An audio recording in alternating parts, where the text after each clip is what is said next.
Once in a small village named Zart, there lived a girl named Amina. She was a curious child, always asking questions and wanted to learn more about the world. Amina had big dreams of becoming a doctor so she could help her community. However, in her village, girls were often told that they did not belong in school. Education is for boys, they said.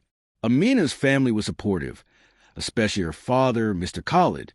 He worked as a farmer and wanted the best for Amina. Her mother, Mrs. Layla, was more traditional, believing the old ways. "You will marry soon," she often reminded Amina, "and you will take care of your home." But Amina refused to give up on her dream. One day, as Amina walked to the market with her father, she spotted a group of boys playing soccer. They laughed and shouted, "Amina, girls should stay in the kitchen."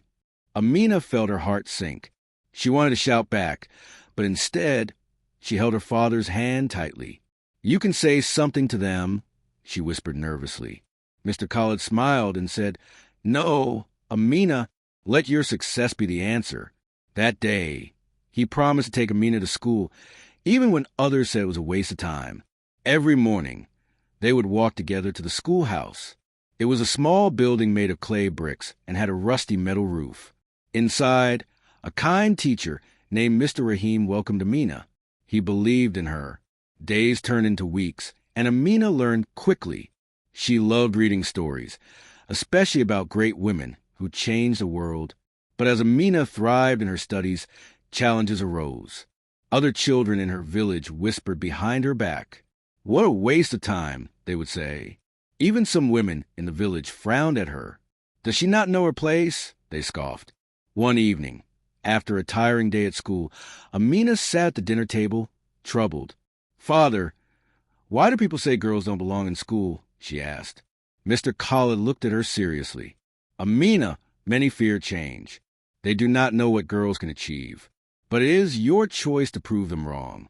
Amina nodded, feeling a spark of hope.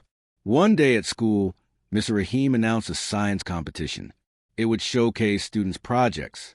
Amina's heart raced with excitement. She decided to create a project about health and medicine. For nights, she worked hard, studying and crafting her ideas. Her friends, both girls and boys, encouraged her. They believed in her just like Mr. Rahim did.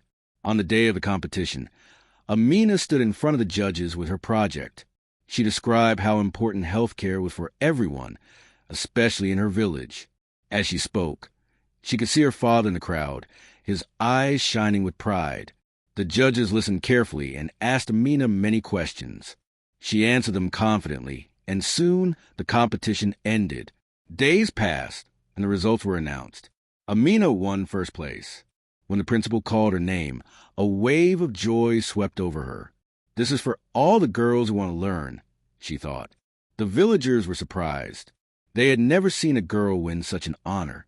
Some even began to change their minds about girls and education.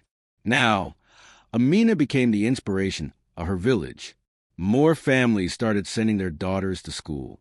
Amina began a club for girls, encouraging them to study and dream just like she did. Together, they learned math, science, and reading. They supported one another, and slowly, the community began to transform. Amina's fame spread beyond her village. She received invitations to speak at various events. People wanted to hear her story. She traveled to larger towns, shared her journey of overcoming doubt and pushing against the walls built by society.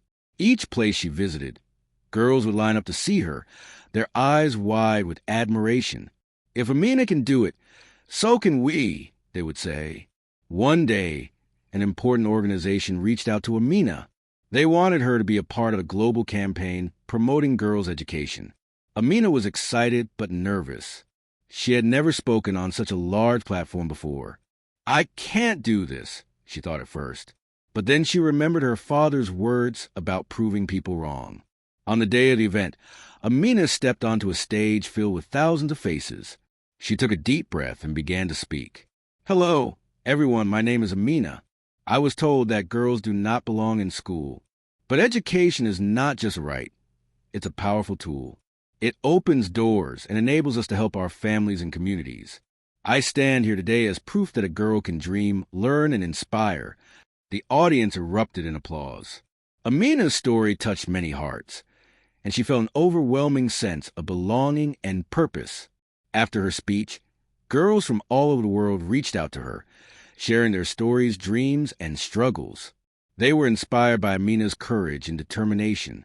As time went on, Amina became a renowned advocate for girls' education worldwide. She traveled from country to country, meeting with leaders, speaking at universities, and visiting schools. People began to recognize her as a symbol of hope, not just for girls, but for everyone who faced oppression.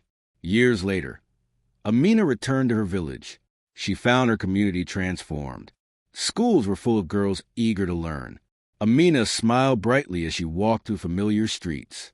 Children greeted her, their eyes bright with dreams. They shouted, "Amina, you changed our lives." Amina knew that change was not easy, and many obstacles lay ahead. Yet, her heart was full. She had turned the words of doubt into a message of hope. "Girls belong in school," she whispered to herself, remembering her journey.